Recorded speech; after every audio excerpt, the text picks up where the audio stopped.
Hi everyone, I'm Geoff Gisler and I lead the Southern Environmental Law Center's Clean Water Program. Like many, I'm working from home and taking on additional roles during this pandemic. I'm a stay-at-home dad, a first grade teacher, and preschool teacher. I'm also part of my wife's support system as she and her colleagues at the UNC hospital work on the front lines of this crisis. So life's not normal, but the work of SELC goes on. And as the world responds to this global health crisis, we in the Clean Water Program continue to respond to the everyday crisis that communities with contaminated drinking water face. Just over a year ago, we came to you with great news that the chemical company Chemours committed to clean up decades worth of pollution that has spread toxic chemicals over 70 square miles and contaminated parts of North Carolina from Fayetteville all the way down to Wilmington. The company also agreed to pay the largest fine ever levied by the state of North Carolina's Department of Environmental Quality. And in the year since that agreement, we've made progress, but not enough.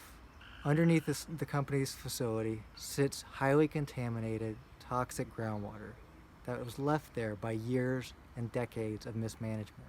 That groundwater continues to leak into the Cape Fear River and into the drinking water of communities downstream. The company hasn't lived up to its commitments to clean that groundwater up over the short term as quickly and as thoroughly as it can. It hasn't lived up to its commitment to submit a long-term plan that makes sure that going forward, that groundwater cannot continue to leak into drinking water for communities downstream. We are leading the effort to hold the company accountable. We will go to court if necessary to make sure that it honors the agreement that it made just over a year ago. But we're also working in each of our states to make sure that the next Chemours disaster does not happen, because it didn't have to happen. If the existing laws were enforced, it would not have happened. So we're working to make sure that the existing laws in each of our states and at the federal level are enforced. And if we find that those laws are not adequate, we're working to improve them and pass new laws. We can't do this work without you.